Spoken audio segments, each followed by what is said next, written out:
It's a good place. Forza? Forza's there. Ladies and gentlemen, welcome to episode 16. Who cares? We're back with the download queue each and every Saturday, 3 p.m. Pacific Standard Time, talking about the latest and greatest in video games, what we're playing, what's going on in the industry. Man, this week is good. We got reviews for Mixtape coming up after I think you rolled credits before I did, so we should both have that game done. Final Fantasy VII Remake finally off the table, and I need to gush about Stranger Than Heaven in the new half-hour-long preview we got earlier this week from Xbox. Look at that, Kyle. How are you doing? Getting over the not hantavirus. Yeah, not that. Jesus. Not coming off an illness. Message you like I might not be able to talk. We'll see, but what's fine. But today I rested all day, so I basically woke up for this. So it's pretty cool, but like, what a waste of a day. But you need it. Rest when you need it. Listen to your wife. See, I did the like at 1:30, 2 p.m. afternoon nap. It was like I don't need to rest. But if I rest now, I can stay up later playing games because it's the weekend. Hell yeah. When you get older, I gotta plan this shit out. I can't just like free ball it anymore. Yeah, it gets you. Funny. Good. If you're okay, I want to save Mixtape for the end of the episode. I feel like that's a good closer. Mixtape, I can officially say video games in 2026 are good. Pretty good year. What a game. Yep. Before that, earlier in the week, Stranger Than Heaven. Yeah. Ryuga Gotaku's next game, which is officially out winter this year, winter season, if not specifically this year, but we can hope. Got a half-hour-long special presentation presented by Xbox. Very fun format. I hope they do more of these. It was very artsy, very fun to see. A whole lot of information given. I was already down. My Yakuza journey the past few years has been one that I will remember for the rest of my life. What an amazing backdrop and list of games that explore the scale of emotions and feelings and your inner self and just so many wonderful things. And now we're getting this new game, still in the same Dragon engine. Graphics look bomb. Looks very more refined, way more graphically intense. Art style is seemingly overdone. Like across the board, looked beautiful. Finally got our first gameplay impressions, what the game is, giving us a backdrop. And you're in. You're in on Stranger Than Heaven, your first Yakuza game.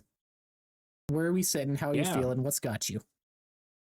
Yeah, no, I mean, the very first time they showed this off, I remember being like, whoa, that kind of got me. A different vibe, different than Yakuza, but, same. I've been looking forward to this, but nothing like it's on the calendar. I've circled it. I'm patiently waiting. It's something that's going to happen. I'm going to watch it. And dude, this shout out to Tina Armini and the team at Xbox for their production, partnering with what is Sega, Capcom? Who is this? Sega, yeah. Use my son. Sega. Partnering with them and making this not just a branded Xbox thing, a branded it was fully branded for Stranger Than Heaven. The music, the vibes, the set pieces in the production, dude, stellar. What they showed of this game, I am all in. I can't wait for this. First off, the song that they did, amazing, just such a vibe. Stranger Than Heaven Needs to be put on streaming services like that yesterday. End, that final hit with the title card was like, oh, I'm in, and I'm just down for this story. I think it's unique. A little different, but also the gameplay being you're controlling your arm with the bumpers and your feet with the triggers. What the hell is that going to feel like? It reminds me of Karen. When you're climbing up, you're controlling each limb one by one, not like using all 4 triggers and bumpers. But yeah, I'm down to see how that works. I'm down to see how that feels. I'm excited that this is something that's caught my attention and has stayed through, and not like, oh, it's gimmicky. Like, I'm not a big Snoop Dogg fan, but it's not like, well, I got to see what they got Snoop Dogg. I got to see what this game is. No, I'm down for what this game is. I'm down to see if I click with it. We'll see. It's Snoop Dogg and his son are both in the game. So you got the whole Snoop tree in there. think I've seen Snoop Dogg's son play football, at least one of them. Oh, there you go. You got the He was at a high school football game. invisible string theory is coming together. Love it. Yeah, Stranger Than Heaven it's being presented as its own, obviously its own separate identity, its own separate ideal, separate world, with some hints and traces that it does fully wrap around back into the Yakuza series. There are theories right now floating around that I'm very curious to see if they happen, because the director has been very upfront, being like, no, this is its own thing, not same thing. But the second this showcase started, they, like, the first dialogue said is the Omi Alliance, which is like the main Yakuza family that Cosmo is a member of. All the main characters from all the other games are members of. And I guess I haven't played all of them, again, figuring out. But like the timeline wise, Stranger Than Heaven, they said, takes place over 5 different decades, 5 different cities. That last decade the game goes through is like 3 years before Cosmo, the main character of the Yakuza games, is born. So people are like, oh, this is lining up to be like an original origin story for everything that's happened, but like without bringing back the characters like they sometimes do.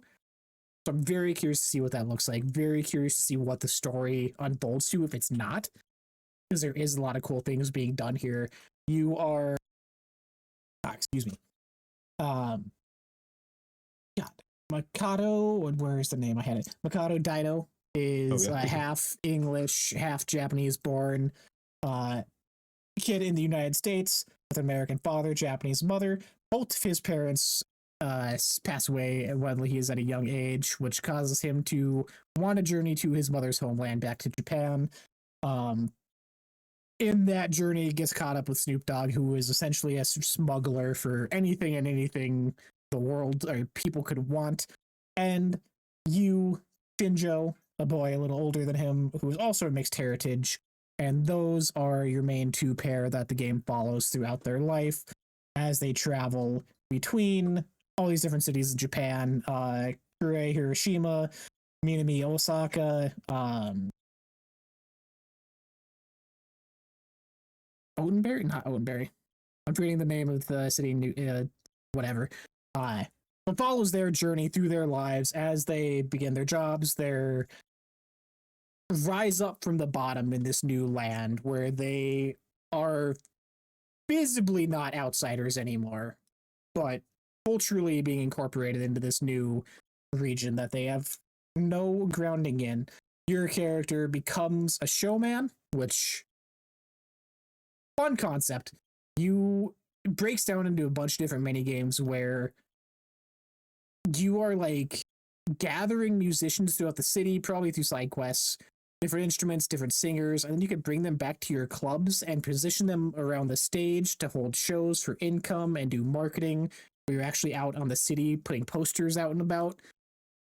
I hope there's more to that. Like, I hope there's an actual depth into it, because like from afar I can see that and be like, oh, this is gonna be like pop in and out if you need some quick cash right away. But that kind of unfolds into this whole musical aspect of the game where that showman title isn't just a lore drop. Like, parts of the game revolve around this. The whole growing of your character revolves around him getting better at his job, meeting characters through this that impact the main story. There's another mini game where you can like memorize and capture sounds in the world to bring back to your club and like make your own custom tracks to play in game. Just a lot of really cool, unique things that I was not expecting. Like they said, music was a huge part of this coming in, but with how much that's kind of fleshed out throughout the gameplay and the story and characters, like very, very curious to see how that's built upon when we get our hands on it. Yeah, that aspect is so cool. And you wonder, like, is that where Snoop Dogg's coming in on this? Like, kind of helping with that side of it, because they're just sampling stuff in the real world, and artists do that, and it's just like that's a stop sign button, you know, saying wait, and they just sampled it and turned it into something crazy. Like, people do that, and that's really cool. So I wonder, yeah, I agree. If it's just something you hop in and do just to do it, it's like, all right. Is it something you have to do for the story? All right, but I don't know. It sounds like the way they're showing it, talking about it, it seems more 50-50 than not. Definitely probably more of a fighting game than it is, but I think we'll be surprised with this side of it. Music has been so awesome over the past couple of years in games. We're going to talk about Mixtape later, so like, yeah, I feel more positively than like, I'm more optimistic than pessimistic about this music stuff working, because so far music has in games have been such a strong thing for me. It's really cool just seeing this video play where you're choosing the melody, the bass, the drum. It's like you're choosing all these aspects of it. Can't wait to see how that feels. And you imagine they want people who are streaming it to also be able to have some creativity with it and posting it, right? So it can't be too confined. I bet they want it to be a little more expansive, and I expect we get that. How it ties in the story will be really interesting. If like the music genres change too over time, that'll be a very fascinating thing. Is it more Japanese too? Do they stick with that musical style, or are they using other influences because it's a game? We'll see. Yeah, A lot of cool potential. That I can see, because they brought that up quite a bit of how much during these periods of time that you're playing through, how much like the American influence kind of took over parts of Japan at that time. Yeah. So what's the blending of the cultural things that your main character is probably expecting going over, and how similar it actually is to where you came from? I'm picturing it. I'm seeing the pieces of where they can do side stories. I'm seeing the pieces where they could do just a lot of really fun, emotional impact things with the sound, with music, with this. Yeah. Yeah, I'm bummed that the date being winter, that could easily be this year and next year. Yeah. That's all the way till February, honestly, or maybe even March. You can argue would still be winter for some. But yeah, I think take your time. You know, it's I want it, but I'm not in a rush. It's something I would be fine. Nail this down, do the reimagining of what this series can be. Like you mentioned, the combat that during their showcase again, I was like playing the combos in my head of like what you could possibly do and how that would feel on the controller, rotating around the bumpers and triggers. Like that sounds really neat. Being able to counter and block, you can like counter with your left hand, sweep kick them with your right leg, like kind of bouncing around that. It almost in my head plays like a Devil May Cry or some action stylish thing like that. Oh yeah, where you can just really go into a flow state with the battles and combat. So, which is what I wanted weeks ago when I was talking about this. That was the main thing I wanted improved upon, was the combat instead of just the aimless XXXY, XXYYY. Like, evolve upon that, and this does feel like something truly unique. We learned the combat today, or in this showcase. We didn't know that before. No, this was it. Oh, nice. When I missed that. That's awesome. went off, people trying to pick out like the previous trailers where you saw him like sweep a guy out at the legs and like stab him in the chest as he goes down. Like it looked different, so it was like, hey, we're evolving something here. But yeah, this whole trigger bumper system is entirely new to the series. That's awesome. Yeah, I'm really looking forward to this. Do you need to see any more? Or are you like you're all in? I was at day one. Yeah, this studio has, I mean, honestly, probably top 5 studios for me, with just the few games I've played from them. Like every episode I've talked about them on here, it's been such a great story, emotional tears, dope ass combat set pieces, some of the greatest side character development that spans across the individual games and the series as a whole. Like they nail it. And finally now, 20 plus years after the series started, it's really getting its flowers and getting that mainstream push. Like could not be any more excited. Yeah. I did my little meme looking at playing Forza and looking back at Stranger Than Heaven coming down. Ooh. Yeah, you did. Yeah. But Forza will be long gone for you by the time this is out. Not long gone. You go back to games like that. I got time to get like 100 hours or so by the time this drops. Exactly. Everyone gets equal shares. Nice. Yeah, coming out everywhere in Game Pass, Xbox Play Anywhere as well. So pretty cool. Steam and PS5. So good to see.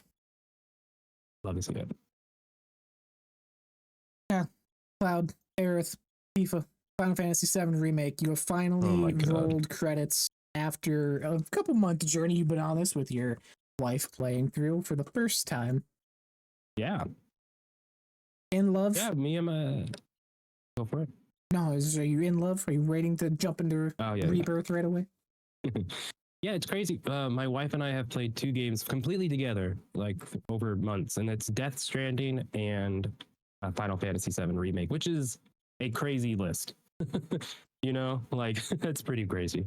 But Final Fantasy VII Remake is definitely a great experience. Really loved it. The story is really good. Obviously keeps you going. Characters top notch. Somebody give Tifa a shower. My God. The amount of times she says, I'm sweaty, I need a shower, is insane. I'm thinking about this woman wet all the time because she keeps reminding me that she's sweaty or needs a shower. That's my one complaint. Game, you writers, come on. Come on. Every fight, she's sweaty, she needs a shower, but no one else is saying anything. They don't say anything. No one's talking about needing stuff except Tifa, the one in a skirt and a tummy out. Like, come on, she's the least covered. Why is she so sweaty? My one complaint. Me and my wife were just amazed at how many times she brought up after fights. Oh man, I worked up a sweat. Oh man, I need a shower. Girl, you were just in the house. You were just home. We just slept for the night in this little bar thingy. You don't need one. Anyways, that's my one thing. She's about as sweaty as the Gooners playing. It's just crazy. The constant shots of her two talking where you're like looking at the subtitles and you're like, oh, you just zoomed in on her chest. Why are you doing this so much? Anyways, that's my one Tifa. That's my Tifa thing. It's just like, all right, we could tell this is an era. Other than that, there's a lot. I mean, I think that falls under this too, is there's a lot of just padding in this game. It's it's definitely part one of a game that's been split into 3. So much padding. In the beginning of the game, I didn't find it that much of a problem. Some of the side quests you're doing in those open zones were definitely like, all right, walk over here, collect the thing, walk back, walk over there, fight some things, and then you eventually come back. Love the addition of once you complete a side quest, they say, do you want to teleport back to the quest giver? Love that. That wasn't in Final Fantasy 16. That wasn't in the base of this remake, and that would have sucked if I had to walk back and forth. I hated that in Final Fantasy 16. So this game is full of, I think, them learning how to make a turn base into an action, and playing 16, then going back to this. I think I see how, they learned in Final Fantasy VII Remake and put that fully into 16. And I hopped into Rebirth for like 5 seconds. And I'm like, I see where they took from 16 and put it into Rebirth. Really interesting, that development thing. But Remake's a great game. Chapter 17, 16, 17, 18. Dude, the game's over. Like, what a awful section. I looked up on like Reddit. I'm like, how long do I have left? Like, we're in chapter 17. How long left? This just happened. How long left? All the posts were just complaining about, this is where I put the game down. I didn't come back to it. I know I'm almost done. I need to go back, but I don't want to. Worst section in the game. It took forever. I'm like, yeah, I feel that. So it's such a bummer because I think overall the way we played it made it a nice experience. It wasn't too cumbersome, it wasn't too like bloated, but once we got to the end and we're like, all right, we're here, we're near the end, go do this sector 4, we had to do 4 of these doors now, we're just walking around. It just was not an enjoyable experience, especially with how here's Sephiroth and now he's gone, no answers, and they just do that over the course of like 2 chapters, and I'm like, I don't know, you haven't told me enough, I don't care, I'm just annoyed. And then the ending is like really confusing too, but I don't care. It's just like, what's going on? What happened was you break that game into 3 separate ones. Exactly. I think the pacing is fucked. Like, it is like, knowing that the demo for Rebirth is the first 2 chapters and it's in the Nibelheim region, and I think I watched it on stream at some point. I'm like, that should have been like an epilogue, wrap up, ending missions in Remake instead of expanding what chapters 16 and 17 were, just wandering around doing more gameplay. I'm like, I don't want to do this. But yeah, overall, great game. Happy I played it. Really, really did. Do. Yeah, I'll be curious to see when you get to. It's great. There's not many games I think back on and go, yeah, I'm never replaying that. Get to Rebirth. Yeah, when you get to Rebirth, because with the, we talked about it last night. I tried to go back to it a few times, and part of it's just I forgot controls. I got to a boss fight that beat my ass right at the start of the game. Couldn't do it. But that kind of wandering around that you had at the end of Remake is so expanded upon with it being an open world game now, where it obviously tells you what's a main quest and what's a side, but what's the pros and cons of doing this? Am I getting weapons from this? Am I getting actual upgrades? Is it worth spending time to go do these side things, or is it purely for filler? Like that, I feel will be a make or break for some people coming into it on Xbox finally. Yeah, 100%. Yeah, we just did the demo up until they let you start controlling Cloud. We just wanted to see and see the abilities and whatnot. Definitely an upgraded visually. Like you can tell right away, oh yeah, this is like a rendered cutscene, but it's not like the rendered cutscene at the end of Remake. That one was like a blur, high, millions of dollars render. You could tell, and then this one was like, oh, you guys have better tech. Yeah, I know Rebirth is like bloated and whatnot. So we did the head start. We're not gonna. It's if it gets too hard, I'm gonna put it back down to easy. I played most of Remake on normal. Turned it down at the very end to easy just because I didn't want to deal with all those boss battles, and just once I died once, I was like, knock it down to easy, go through the fight. We were ready to beat this game. But I'm excited to play through Rebirth. I'm excited to get the story. We're so confused. Who the hell is Zach? I watched Kind of Funny play these games, but I did not retain it. I'm playing something else. I'm hopping in and out of stream. I see moments and I'm like, okay. I do not know a lot of Rebirth at all. So I am excited just to go along the journey and see what happens. Yeah, there's just a lot of weird stuff. I'm hoping they do not announce and showcase the third at Summer Games Fest. It's coming. You have an audience. Hello, you have me. I have not played Final Fantasy VII. I have just beat Final Fantasy VII Remake. I am so excited for Rebirth. I am going to play Rebirth. You're going to show me a trailer that spoils Rebirth? It comes out the 3rd, and then 2 days later, you're going to show me a trailer that spoils it? Come on, please don't. Say it's coming to Game Awards. We'll see just a little teaser. Please do not. I just, I get it's not even out yet. It's a new game. No one knows what this 3rd game is. So don't ruin it, please. They're like, whatever. See, they say whatever. It just is gonna suck. Yeah. No, I think isn't it confirmed pretty much that the next one's not going to be a timed exclusive? Like the 3rd one will be everywhere. It's all right but away? confirmed. It's gone gold, right? Or am I making that up? Is that another game? No. The director has played it 40 times through. He said he's had 40 playthroughs. To me, that game is done. They're polishing it, and they're just getting it to run good on every system. They already were working on the PlayStation one. Now they're making that Xbox One run well. Are they trying to hit a Switch 2 day one? Then there's no reason to push this release. Dude, this is Rebirth and Remake came out January and February, I think, March. This one's coming out at the same time.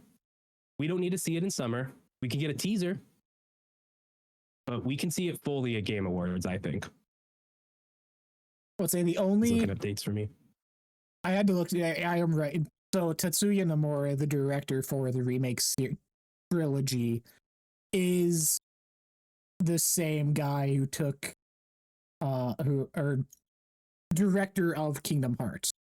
So there's a chance that Summer Game Fest next month that we get Kingdom Hearts 4, and then you get I think that's more likely. 7 Part 3 at Game Awards. But to do both in 1 year, I don't know. I can see it though, and I would like it because give me Kingdom Hearts first. That's what I want.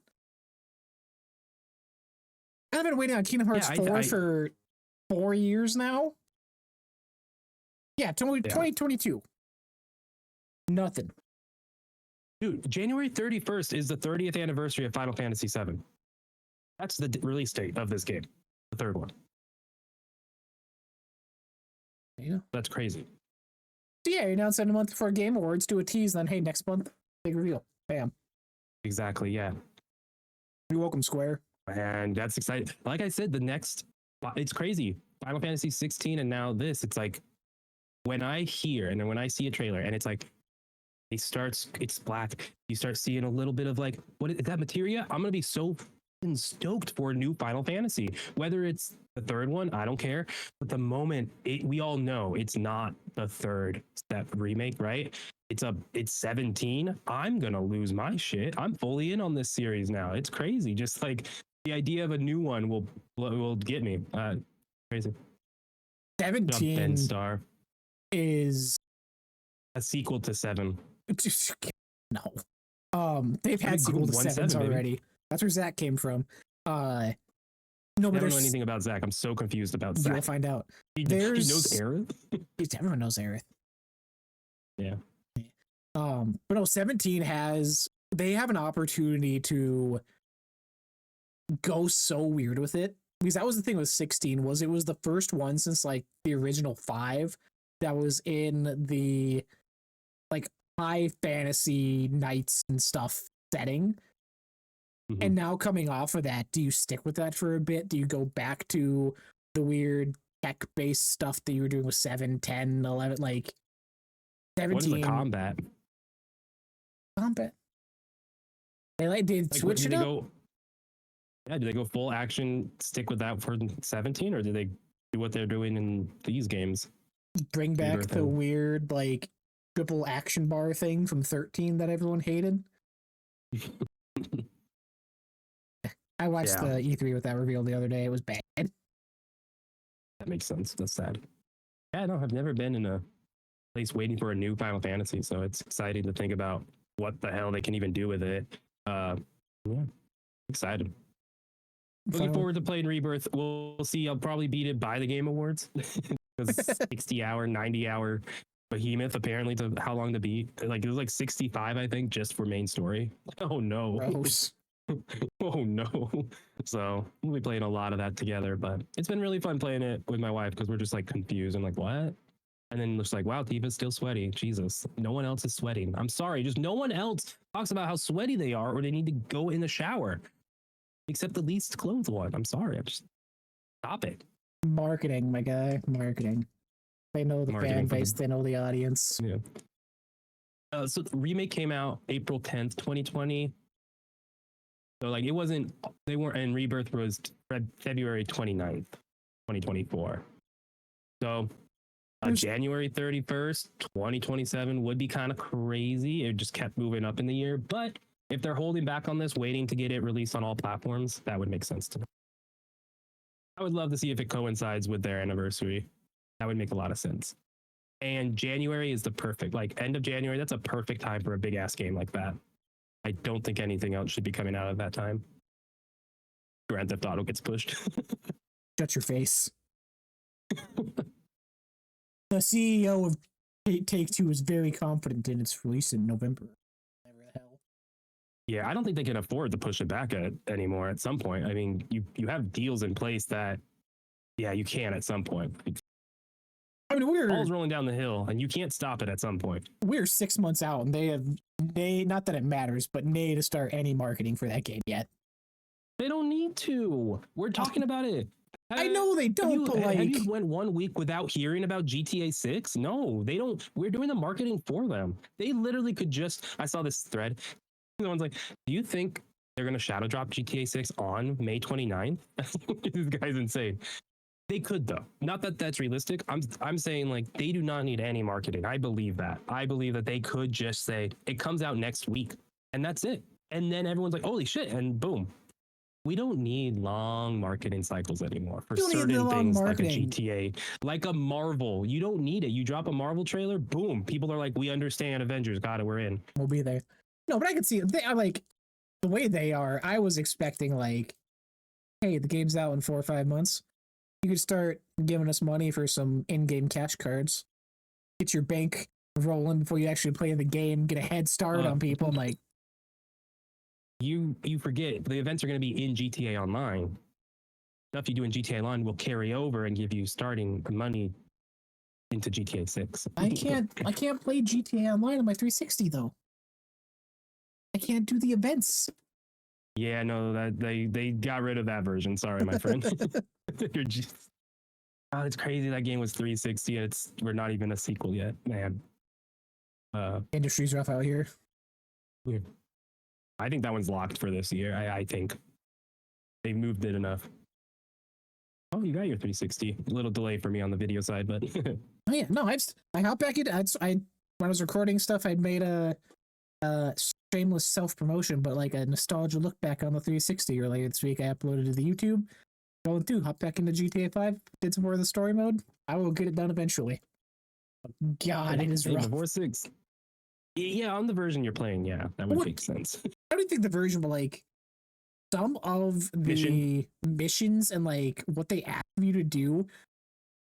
It had one, it's very early, you're like trying to blow up a bunch of trailers or something. Doesn't tell you to be stealthy, Yeah. It doesn't tell you to do anything. I had to redo that shit like 5 times.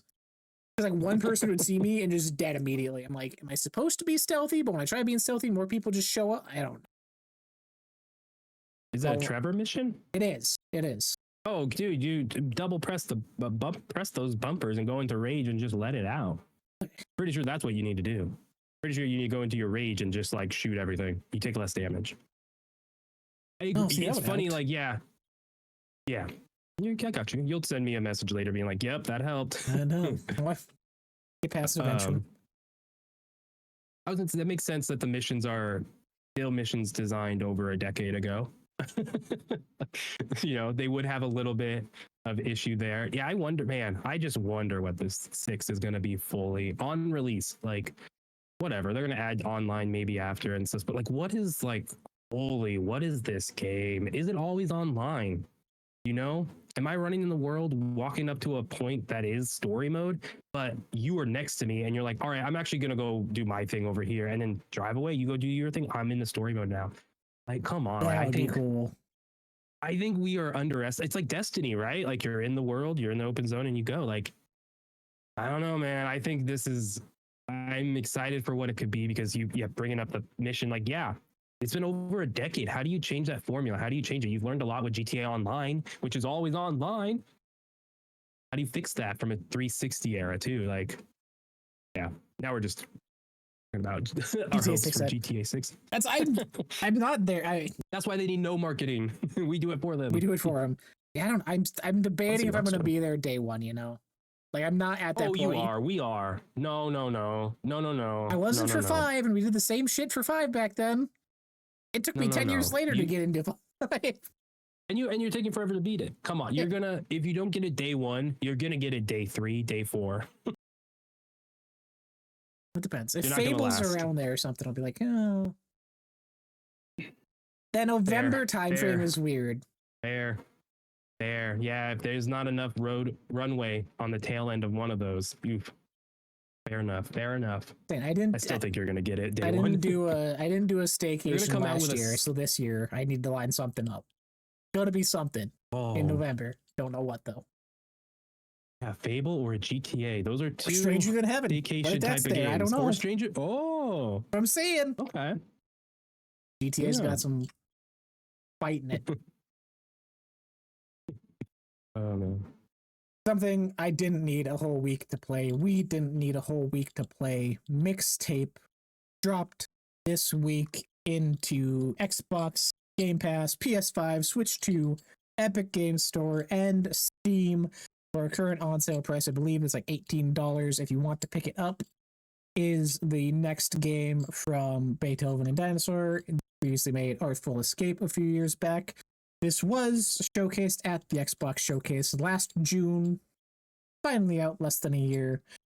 On their last night of high school, 3 friends embark on one more adventure together, play through a mixtape of memories set to the soundtrack of a generation. Skate, party, avoid the law, make out, sneak out, hang out. What a game. 5 out of 5. I love this shit. Yeah, agree. God, Can't so get less cool. than that. Yeah, it is a fantastic game. I remember at the Mix indie showcase back in March, seeing it in the room, like looking at it, being like, talk to Greg Miller about it. Like, Mixtape looks awesome. I don't need to touch it. We don't need to play this. He's like, oh yeah, it's going to be good. and it's fucking phenomenal. It's just immediately it starts, I'm smiling. We played about 2 hours ish with my daughter in the morning because that was like our big sick day. So we just sat on the couch, played a lot of it. She loved it. We lost our minds at the part where they're making out and you're controlling two tongues. And I'm like, do we let our 2.5-year-old see tongues fighting on screen? Just, it's like, why is that a mini game? But also, of course it is. Just a very really fun game.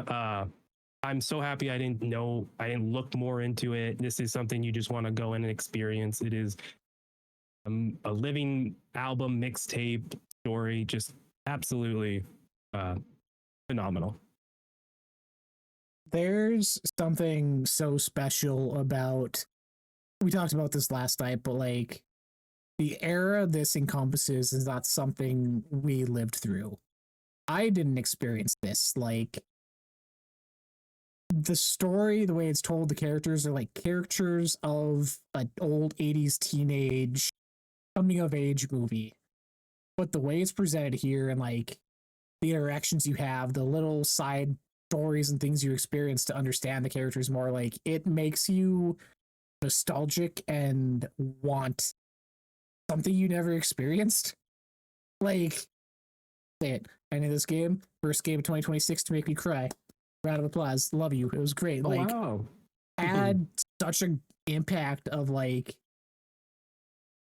a real life fantasy thing almost. Of you can relate to these characters and their situations, but the lengths and depths and the growth that they go through is like something you can't physically imagine. Like, I don't know, it's the art, the music, the animation, just every little aspect of this game is so rock solid, so unique, so charming. It's like a weird stop motion, old Tim Burton kind of claymation, not fully. Like, it's just so unique, so cool. I wish I had more people to play it. My buddy in Michigan I met on GTA 4, like about 5-6 years older than me, and I was like, I need you to trust me. I know ball. Yep. You have Game Pass. Play this with your girlfriend. You guys will like hit way harder with this. And like, I just want more people to see this game. Yeah, 100%. Yeah.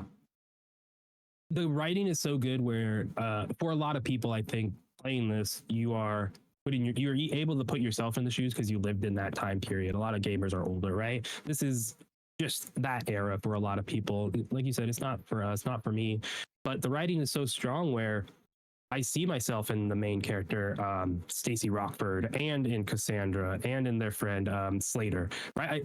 Dude, I played this in one day, and I already remember the main characters' names. Like, they are people; they are fully realized people. It's just a strength of the writing, and I see myself in each of those characters, and it's like, oh shit! Like, you can put yourself and then be like, oh, that relates to that specific thing, even though it's not a carbon copy, one-to-one relatable. It's like, oh, the idea, the feeling, the vibe is the same, because guess what? All humans grow up and are teenagers and go to adulthood, right? And that experience is what is at the core. On top of that, uplifted by a mixtape that is just so good. I didn't know many of the songs. I know some of the bands, Smashing Pumpkins, Devo, but outside of that, none of the songs I knew super well, but they're on my playlist now. I'm listening to them. It's such a vibe. As I'm listening to it, I'm like remembering the scene. I forget the song when you're in the shopping cart going down the street, but that song came on and I'm immediately remembering that scene. I'm like, dude, this game did that. Like, it created a moment and emotion, and now you can recall it. There's a nostalgia to it. This game just reeks nostalgia, even though you didn't live it. And that's a testament to Beethoven and Dinosaur. Like, shout out. I love The Artful Escape. That was like, what a fantastic game. This evolution is more than I would have wanted from them. Like, can't wait to see what they do next, because that 1 to 2 is tremendous. Can't wait to see, like, I know it just came out. I can't wait to see what's more, because man, I want more from them. Mm-hmm. I do need to caveat something you said. Relate to all the characters because they're so good, except for Jenny fucking Goodspeed. She sucks. Fucking Goodspeed. He sucks. Yeah, it's and that's the point, though. There's it's always that one person you're like, I hate you, and then you think you're like, why did we not vibe? Like yeah, we just vibe because we did it. it's Stacy so fucking good, dude. like you said, the writing, like the humor it is so like deadpan at times, like laugh out loud funny for me and Hannah here. Like it felt like we were playing oh god, mind blank superhero game Dispatch. Like those type of comedy moments again of when you doing the slushy thing and she's like, and that's all I need to know about you. Like just so flatline deadpan humor, but like it hits so good. And Oh, man, making the slushy is so good. um In Heaven the 11. the like little gameplay segments, because it is, if you have not seen this, reminiscent of the old Telltale games in a way where it's a lot of walking, interacting with stuff in the environment, broken up between a myriad of very slight mini games where you're either hitting some baseballs or you're doing the shopping cart thing down a hill and like avoiding cars, or doing like a side scrolly jumping and gliding under obstacles to get to a place. Like very fragmented gameplay things, but it's not the like main focus. Like that's not what the game was marketed on. It is a vessel to show these experiences and like the represented feelings that the characters are going through to the player in a fun cinematic way, because there is the car scene at the end with the fireworks. Like, oh, this feels cool. This is like the good feel good end of the movie type thing moment where things are good, fireworks going off, good music playing, and then that evolves into like the ending of Grease, cars flying through the sky, like wild shit happening, but it's done in such a tasteful way that it's not like, oh, what the Yeah. fuck? Like, Yeah, they dip into surrealism, and so but they do that in a way that just makes sense. I think it's when they're going down the street in the shopping cart, and then they're reminiscing about it, and there's cops chasing them. I think there's like an explosion at one point. It's just like all like crazy, right? And then when they fade back into the present after remembering it, I think Slater says something along the lines of, or that's how I remember it at least. And it's like, yeah, yeah, when we think back, it's going out of proportion. There were a bunch of cops chasing us. There was one guy, and he wasn't even chasing you guys. It's like things get blown out of proportion, and like the surrealism, the elements that are fantastical, just make sense. They just get set into it, and they're supported by that gameplay. When you get sloshed and you go to get the video store, when you're trying to find rentals, and you're just walking through the video store and you're just like leaning all over the place, slapping all the things down. That it's like that gameplay makes sense, and I think the game is really smart with what gameplay elements they have you do, how to control, when to control stuff. I think it fits really well with the narrative of it. It doesn't feel, I never felt like annoyed, right, by what the gameplay was. It always felt good. It was like, oh, cool, we're moving a couch now, and one person is Cassandra, the other Slater, and we're just moving both sticks over. Like that felt good. I like that. I like the variedness of the gameplay they did. There was that movie store segment. I was like laying on the floor with our coffee table in front of me, so like the bottom of the screen was kind of cut off. And I spent like, no shit, almost 10 minutes just wandering around the movie store, knocking everything off. And Hannah was finally like, why aren't you doing anything? Because I didn't see the button prompt to like actually like scan the shelves. Like, oh shit, I didn't know, like, I thought this was part of the thing. Like, he jumped here, but you're just going around destroying the whole store. I did. I got you. I went back this morning, 1,000 out of 1,000 gamer score, wrapped up all the side stuff. Nice. Like, such a fun time. And it was little things like that rewarded you, though, where in the movie theater or the movie store, there's an achievement for like knocking over 300 DVDs, like just destroy the place, knocking over the standees. Like, it adds not a challenge, but a little more exploration. Spend a little more time doing this thing we designed. Spend a little more time painting this door. Like, yeah, have some fun. So good. I mean, game top 3 for the year for sure. In December when we go over things, like I don't see this slipping down anywhere. This was something I don't know if I'll go back and play. To me, it feels like you experience just once the wonder, the set pieces, the what's next aspect of it. I don't think that's going to hit the same a year or two down the line, 3-4 years if I come back to it. But for now, for 2026, where we're at 5 months in, this was one of, if not the most solid experience I've had so far with games. And it's without question, like, games are cool. Video games are cool. I think you have stuff like this, and on the other aspect, we have people who are waiting for GTA. You have people who are playing Marathon, people playing NFL every week, and then something like this comes out. And the people who are in on games and want to experience this stuff, like, it's such a cool treat to have. Oh, for sure. Yeah. No, this is a masterpiece. Hard to argue that. I don't know if personally it'll be really high on my list. I think, again, it's hard to deny, like, execution of this game and everything is bad. It's really, really good. And it's a very good game, but the emotional stuff didn't hit me as hard. And then, like, looking back on the game doesn't, like, sit with me as other games have. So we'll see. It probably will be in the top 10. It's hard. It would be hard. I can't imagine it not being in there. It's just such a... The emotions it evokes are awesome. And that's, like, what I love about games. Yeah. Which that's where, for me right now, like, I'm doing what I did last year, kind of keeping a list of everything, like moments, music, individual things like that, and just overall contenders for top 10 to keep, like, a fresh list. And right now, 5 months in, I'm only at, like, 3. Which is, like, partially on me for not playing a lot of new stuff, but there just hasn't been that much where I'm like, I want in on that where I want to spend my time. Yeah. And it's been a lot of backlog stuff. It's been stuff like The Altars, Crypt Custodian, like... Custodian. Custodian. Like, a bunch of cool games, but they're older. Stuff I'm catching up to finally. Stuff I'm going back to, so... Yeah. Oh, yeah. What a great game. Play it again, literally everywhere, including Game Pass if you have that. Yeah, I love the trend of games that are, especially these indie games that are coming out, and they're like 10% off right away. Like, I think that's just a fun thing, and it makes me go like, well, I might as well get it. So yeah, it's a fun way to get your foot in the door, you know. Exactly. I'm like, well, I know it's it's just like, oh, I'm like, no, I have it on Game Pass. Very smart. I like it. Get it. Worth it.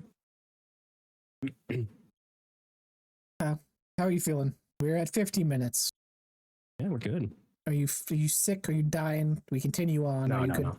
We'll continue. We're good. What you got? I don't know what I got. It's a marathon, big guy. It's first Marathon minute. Marathon minute. It's good. Telling you before we started, long range weapons are the way to go. What a time. Rocket launchers that are rocket launchers. Get fucked. Hate you.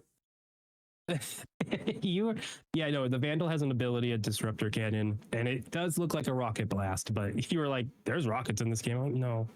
Wait till they add weapons like that, because at some point you think it has to. The angle it happened at me at and the explosion impact it had, I felt like I was being Halo 3 rocket launched again. Like, and that's honestly, that's what the mechanics are. It hits you and then you bounce off. Like, there's a lot of just Halo physics in this. And I love Bungie so much.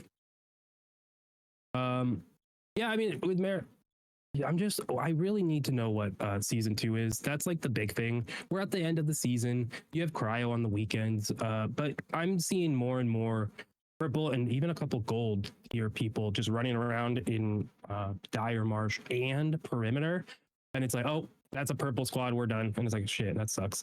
I don't know if that's because it's later in the season, people are just bored, not knowing what to do, or like what it is, but season 2 is in June, apparently. So, like, I'm just waiting for more info. That's where I'm at with this. The game's awesome. I love it. It's fantastic. Sony lost 750-ish, more than that, $1 million valuation because of how Bungie is doing with Destiny and Marathon. But I don't think that is bad. I think it's expected with the end of Destiny 2. Destiny 2 is over. Let's just be real. They're going to do one final update this summer, and then they're going to announce they're working on Destiny 3. There is no way they are not doing that at this point. Close it off, we have a whole year of lackluster content, and then boom, next year, Destiny 3.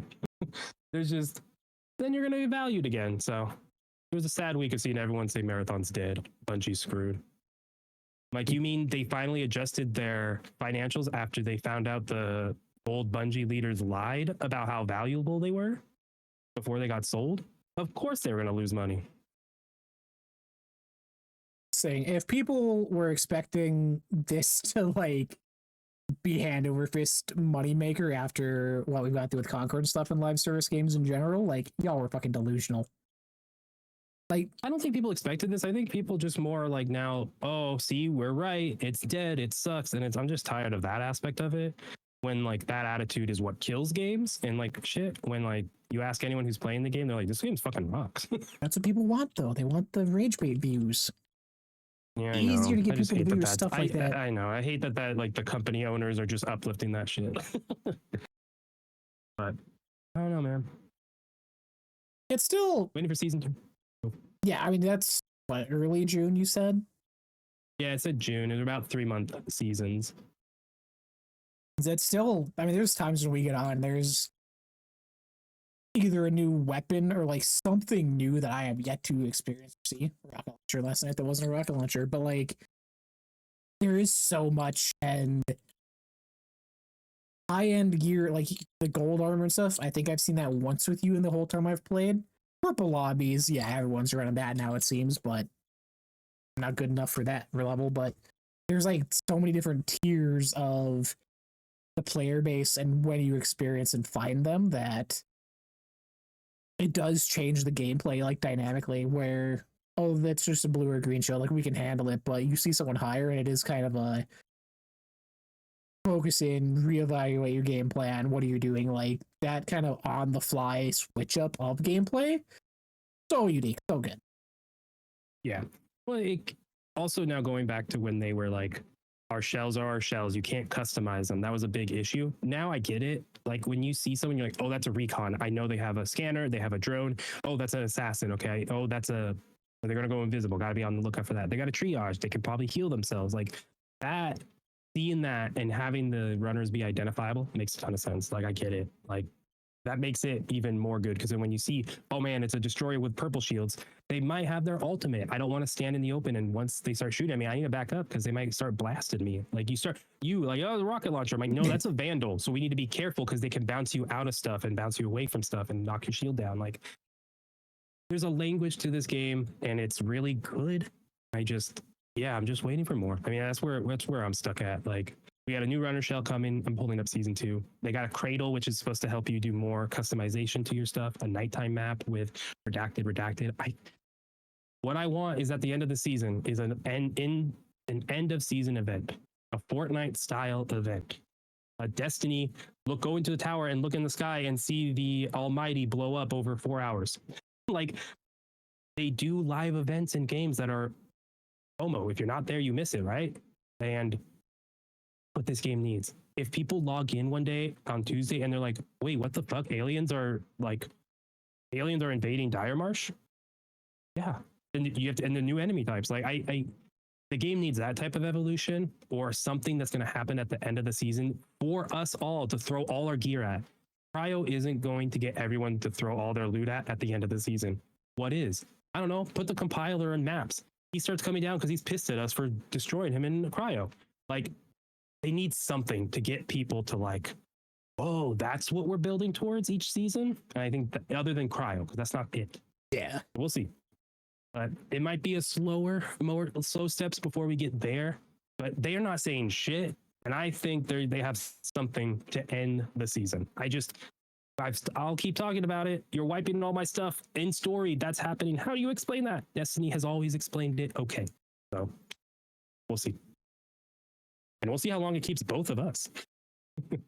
Well, yeah. And I think that would be, we get on season 2 drops, you get on the next day, and it is just a clean reset without like anything happening around besides you log in and there's a new map option. Like that would be worst case scenario, because that's going to be the biggest immediate turn off of, okay, fuck me, I guess. Like, yeah. Oh, we're just doing the same thing with different contracts. All right. Yeah. a map that's dark nighttime. All right. Like for people who are into the story, there are going to be new contracts. We're going to walk through a new story. We don't need to find out why the virus or what virus went through and destroyed everyone on Dire Marsh for Nucaloric. We don't need to do that. We already did it. They've done that with Destiny where the story keeps evolving. I think they're going to do that, but it's just like, what does it look like? Please tell us. Please give us more. Why are some lobsters blue? As we found out. Yes. You have different runner shells. Lobsters are different colors. It was red for you and it was green for me. I love it. What does that mean? No idea. It's only the animals that look different. With that, yeah. End us off here with episode 116 of the Download Queue. Let us know if you've played Mixtape, what your thoughts were, what you were playing, as we round out into the middle of May next week. We are 4 weeks away from the Xbox Showcase Summer Game Fest happening. A lot of announcements, a lot of big releases coming, a lot of new games to be excited about and theory craft around in the coming weeks. Kyle, you got anything else going on this week with your internet? No. Yeah, gonna be playing through Control again, all on stream, and then we'll be doing that. Possibly going into after that going back to Destiny. Never played a Warlock, so I want to go through that campaign again. Everyone's in it. Got to get back. So we'll see, but that's like a month from now. And then yeah, that's it. My end, as I had mentioned earlier, new video on the channel. Going back over the 360, cruising around the dashboard, cruising through my games, just talking about sharing memories of my time with the console, part of Xbox's 25th. My journey started with the 360, not the original, so still wanted to do something for it, a little fun looking back. Check that out. As well as social channels, TikTok, for clips, breakouts from our podcast show here. Some gameplay, fun moments as we play Marathon, a little bit of everything. Till next time, same place, twitch.tv/thedownloadqueue. Be good to each other. Happy gaming.